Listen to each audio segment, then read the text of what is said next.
저긴가? 동지인가? IFC몰 더현대서울. 여의도의 랜드마크가 된 두 대형 상업시설을 아시나요? 바로 IFC몰과 더현대서울 파크원입니다. 2012년 8월 30일 당시 여의도 최대 규모의 새로운 형태의 몰로 자리 잡으며 직장가의 쇼핑시설이 입점해도 성공할 수 있다는 사실을 증명해낸 IFC가 최근 미래에셋 자산운용에 4조 1천억 원에 인수될 것으로 발표되었습니다. IFC몰이 처음 개점할 때는 대부분 반신반의했습니다. 여의도는 대표적인 직장가인데 직장가는 업무 목적이 강하고 평일 주중에는 상주하는 사람이 많지만 저녁과 주말에는 썰물처럼 빠져나가기 때문에 쇼핑시설이 입점하는 것에 대해 부정적인 의견이 많았거든요. 대부분 실패한 모델이 될 것으로 예상했습니다. 하지만 IFC몰은 평일 낮에는 주변 직장인이 유입되고 저녁이나 주말에는 가족 단위 고객이 유입되는 여의도 대표 상업시설로 자리 잡았죠. 2017년 리뉴얼을 단행하면서 유명 맛집들을 대거 유치하고 키즈카페나 애견숍과 같은 가족 단위 고객을 타깃으로 한 MD 구성도 IFC몰이 지금과 같은 위상을 갖는 데 공헌했습니다. 그러다 2021년 2월 26일 서울시 최대 규모의 백화점 더현대서울이 개점하면서 IFC몰은 그간의 여의도 최대 쇼핑몰이라는 수식어를 넘겨줘야 했습니다. IFC몰이 지하 3개 층을 사용하고 지하철역으로 이어지는 지하 상가까지 합친다고 해도 지하 2층부터 지상 6층까지 8개 층을 사용하면서 면적도 2배 이상인 더현대서울의 규모를 따라가기는 어려웠죠. 당연히 후발주자인 더현대서울이 더 넓게 면적을 잡은 면도 있었고요. 상업시설이 고객을 끌어들이는 힘은 크게 보면 규모와 구성에서 나옵니다. 우리가 주말에 어디를 갈지, 어디서 밥을 먹고 커피를 마시고 영화를 볼지 결정하는 선택의 속성을 잘 생각해 보면 대부분 시설의 규모나 구성 때문에 그런 선택을 하게 되죠. 그러니 2배가 넘는 더현대서울이 들어왔을 때 또 많은 이들은 IFC몰이 위기에 처할 것으로 예상했습니다. 더 큰 대형 쇼핑시설이 바로 옆 건물로 입점하는데 당연히 타격이 있을 것으로 예상한 거죠. 결과는 어땠을까요? 먼저 2021년 2월 말 개점한 더현대서울은 1년이 지난 2022년 3월에 연 매출 8천억 원을 넘겼다고 발표했습니다. 소위 에르메스, 루이비통, 샤넬과 같은 명품 매장이 입점하지 않았음에도 1조 클럽에 가입할 가능성을 충분히 보였고 국내 백화점 첫 해 매출 신기록을 달성했죠. 그럼 IFC몰은 어떻게 되었을까요? 코로나19로 고객이 한창 빠지고 있던 2021년 2월에 더현대서울의 개점은 IFC몰의 고객을 80%나 성장시킨 결과를 가져왔습니다. 오픈 초기뿐만 아니라 몇 개월이 지나서도 30-40% 고객이 증가한 것으로 발표되었으며 아직도 각자의 역할과 자리를 지키며 시너지를 내고 있는 것으로 분석되고 있죠. 물론 아직 속단하기는 이릅니다. 오픈 초기 함께 증가하던 영등포 신세계와 롯데백화점도 점차 차이가 나기 시작했고 수원의 롯데백화점은 AK플라자의 고객을 결국 나눠 가질 수밖에 없었거든요. 더현대서울과 IFC몰의 공생 관계도 어느 순간 한쪽으로 치우칠지 모른다는 거죠. 그런데 여기서 두 시설의 미래를 예측하기 위해 눈여겨봐야 할 부분은 바로 두 대형 시설의 구성입니다. 앞서 상업시설의 집객력은 규모와 구성에서 나온다고 했죠. 두 시설이 경쟁 관계로 설정되기보다는 오히려 여의도 대형 쇼핑 상권이라는 이름으로 합쳐지면서 외부에 인식되는 규모가 커진 것이 지금까지 양 시설 모두 성장한 원동력이었다면 장기적으로 두 시설이 경쟁 관계가 될지 보완 관계가 될지는 시설의 구성으로 비교해야 합니다. 지금까지 두 개 시설을 바라보는 수많은 분석과 리뷰들은 정확하게 시설의 구성을 설명하지는 않는 것 같아서 양 시설에 포함된 브랜드들의 구성을 통해 두 시설의 경쟁 포인트와 보완 포인트를 짚어보려고 합니다. 먼저 IFC몰의 현황을 살펴보겠습니다. IFC몰은 지하 3개 층에 94개 점포가 영업 중이고 지하철로 연결되는 통로에 15개 점포가 운영하여 총 109개 점포가 운영 중입니다. IFC몰을 다녀온 적이 있는 사람들은 대략 가장 아래층에는 영화관과 음식점이 있고 그 위 두 개 층에는 의류나 서점, 카페 같은 게 있었던 것으로 기억하실 겁니다. 그런데 구성을 살펴볼 때는 훨씬 디테일한 분류가 필요합니다. 대형 쇼핑시설 중에 옷가게나 음식점 없는 쇼핑시설이 있나요? 그런 큰 범주의 분류로는 모든 쇼핑시설이 같은 역할을 한다고 오해할 여지가 생기는 거죠. 세부적인 업종이 어떻게 구성되었는지 살펴봐야 시설의 특성과 컨셉트가 보이고 추구하는 방향이 보이기 때문에 세부 분류를 해야 두 개 시설을 비교할 수 있게 됩니다.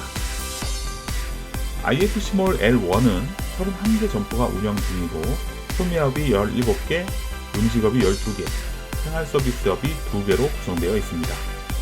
소비자들은 L1층이 쇼핑을 위한 패션이나 잡화 위주로 구성되어 있다고 인지하지만 실제로는 40% 가까이 음식점으로 구성되어 있죠.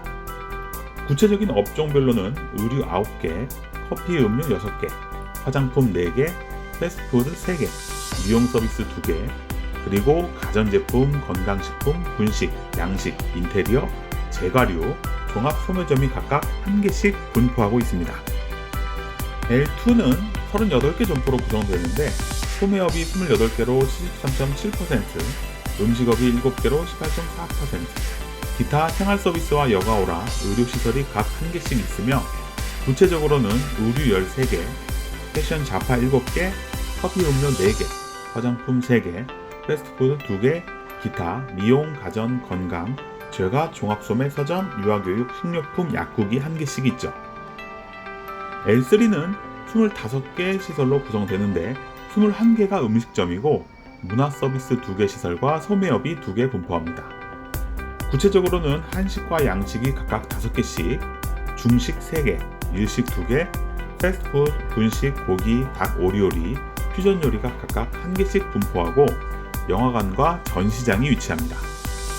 마지막으로 지하상가 방면은 총 15개 점포 중에 8개가 소매업, 6개는 음식업, 1개는 생활서비스업이며 지하상가 특성답게 패션 잡화가 3개, 패스트푸드, 분식, 의류가 각각 2개, 퓨전 요리, 커피, 편의점, 완구, 수선 서비스와 가전제품이 각각 1개씩 분포합니다.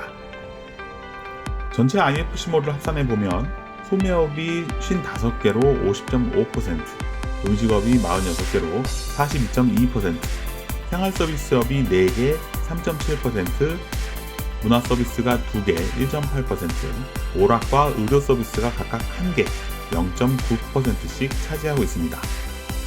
점포수의 비중만 놓고 보면 IFC몰은 소매업과 음식업이 92.7%를 차지하고 있고 서비스업은 7.3%에 해당합니다. 물론 영화관이나 서점과 같이 전체 시설과 각 층을 대표하는 앵커 시설이 차지하는 면적과 위상은 1개 점포 이상의 역할을 합니다. 또 2017년 업종 구성의 변화를 준 이후 키즈 카페와 애견숍이 들어서면서 가족 단위 고객이나 애견을 동반한 나홀로족이라는 새로운 타깃 고객을 설정한 것도 전체 시설에 큰 변화를 가져왔죠. 1개 점포 이상의 역할을 한다는 뜻입니다. 하지만 그럼에도 24개의 의류 점포, 11개의 커피 음료, 10개의 패션 잡화, 8개의 패스트푸드, 7개의 화장품, 6개의 양식, 5개의 한식 등 점포 구성비가 높은 업종들이 전체 IFC몰의 특징을 대표하고 소비자들이 그렇게 인식한다는 사실에는 변함이 없습니다. 다음은 더현대 서울을 살펴보죠. 더현대 서울은 8개 층 562개 점포로 구성되어 있어서 단순하게 점포 수만 놓고 보면 IFC몰보다 5배가 많습니다. 한 층 한 층 살펴보기보다는 전체 층을 한 번에 살펴보겠습니다. 일단 전체 점포 중에 445개, 79.2%가 소매업에 해당하네요.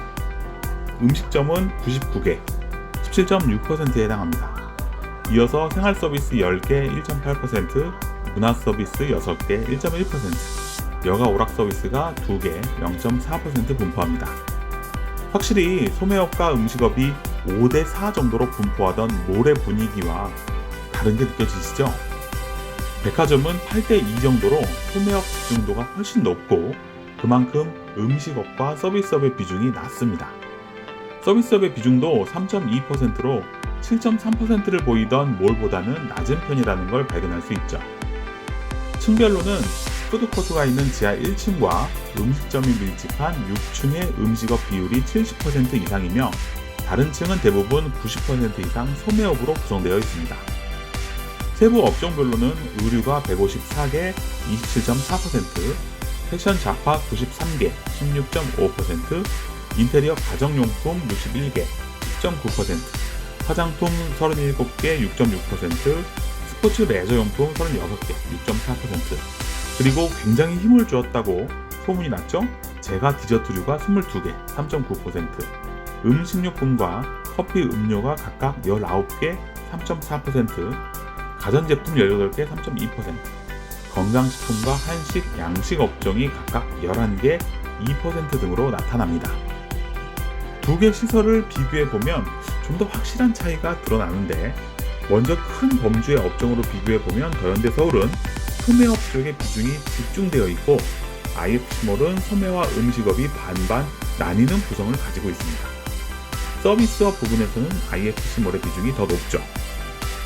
더현대 서울이 IFC몰에 비해 높게 나타나는 구성 업종은 가구나 인테리어 소품, 패션 잡화, 스포츠와 레저용품, 의류, 제과 디저트류, 음식료품 소매점, 문화, 음반, 음향기기, 가전 등으로 나타납니다. 반면 커피, 음료, 패스트푸드, 양식, 분식, 한식, 중식 등 음식 업종과 미용 서비스, 영화관, 대형 서점은 IFC몰이 더 힘을 주고 있는 업종으로 분석됩니다. 여기에 좀 더 살을 붙여서 몇 가지 측면을 더 비교해보면 IFC몰은 39,420제곱미터의 영업면적을 109개 점포가 나눠 갖는다고 했을 때 한 개 점포가 362제곱미터의 면적을 갖는 데 비해 더현대서울은 89,100제곱미터의 면적을 562개 점포가 나눠 가질 때 159제곱미터의 면적을 가집니다.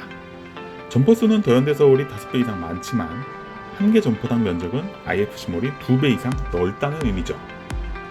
또 IFC몰은 점포가 횡으로 길게 뻗어 있어 직선적인 구조를 가지고 있으나 더현대서울은 외곽과 중앙이 공존하는 원형적인 구조를 가지고 있고, IFC몰은 밖에서도 많이 볼 수 있는 브랜드와 프랜차이즈도 꽤 많이 들어와 있지만 더현대서울의 지하 1, 2층은 새로운 컨셉을 가진 신규 점포가 많습니다. 익숙함에서 오는 편안함과 새로움에서 오는 신선함으로 두 시설의 특징이 나뉜다는 뜻입니다. 그러다 보니 좀 더 익숙하고 편안한 것을 추구하는 IFC몰은 30대 후반에서 40대 초반 연령대의 비중이 높고 가족 고객의 비중도 꽤 있는 편인데, 더현대서울은 20대 후반에서 30대 초반 고객층이 몰리는 특징이 있죠. 그럼 앞으로는 어떻게 될까요? IFC몰은 지금까지의 행보를 그대로 이어간다면 전국적으로 유명한 브랜드를 지속적으로 유치하는 방향으로 MD 계획을 세울 겁니다. 또 CGV, 명품문고, 스타벅스 리저브, 카페 노티드, 레미치, 캐리 키즈 카페처럼 하나하나 앵커 역할을 할 수 있는 앵커 시설을 계속 양산할 가능성이 높죠. 더현대서울과 겹치지 않는 방향으로 발전시키고자 한다면 소매업의 비중을 줄이고 서비스업을 늘릴 수 있으며 가족 단위 고객과 중장년층을 타겟으로 하는 업종 비중을 더 높일 수도 있습니다. 반면 더현대서울은 전국적인 유명세를 타고 있는 브랜드보다는 아직 알려지지 않은 해외 브랜드나 앞서가는 페피들이 즐기는 희소한 브랜드를 찾을 가능성이 있습니다. 지속적으로 30대 초반의 젊은 층을 겨냥할 것으로 보이며, 그러면서도 고가의 브랜드들을 유치하려는 계획이 있을 것으로 보입니다. 또 팝업 스토어 형태로 여러 브랜드들이 시도하는 다양한 디자인과 유행을 실험해보는 노력도 계속할 것으로 보이죠. 자, 이렇게 보면 두 개 시설이 공존하는 이유를 알 것 같습니다. 각각의 시설을 이용하는 목적이 조금씩 다르고 추구하는 방향이나 형태도 다르고 주요 고객층도 조금 다른 것 같습니다. 각자 힘을 주고 있는 특성 업종도 다른 것 같고요. 후발주자였던 더현대서울이 IFC몰의 특징을 분석해서 공존의 MD 계획을 짠 것으로도 판단됩니다. 다만 두 시설은 음식업만큼은 한치의 양보가 없습니다. 소매업은 더현대서울이, 서비스업은 IFC몰이 좀 더 우위인 것 같지만 음식업은 서로 양보할 수 없는 분야거든요. 더현대서울이 제과와 디저트류를 강화하면서 음식업 비중을 높이자 IFC는 카페 노티드와 레니치 같은 스타 점포를 입점시키면서 맞불을 놓고 있는 모습이 흥미롭습니다. 각각 입점을 준비하고 있는 점포는 과연 어떤 점포들일지, 그리고 이 공생 관계는 계속 이어질 수 있을지 지켜보면 재미있을 것 같네요. 오늘은 두 개 시설을 비교해달라는 요청이 있어서 비교 콘텐츠를 한번 만들어 보았습니다. 다음에는 로드숍 상권이나 유행하는 업종도 비교하는 콘텐츠를 만들어 봐야겠네요. 남들이 보지 못하는 작은 부분도 읽어낼 수 있도록 눈을 크게 뜨고 상권을 바라보겠습니다. 상권 읽어주는 남자 주팀장이었습니다. 좋아요, 댓글, 구독, 알림 설정.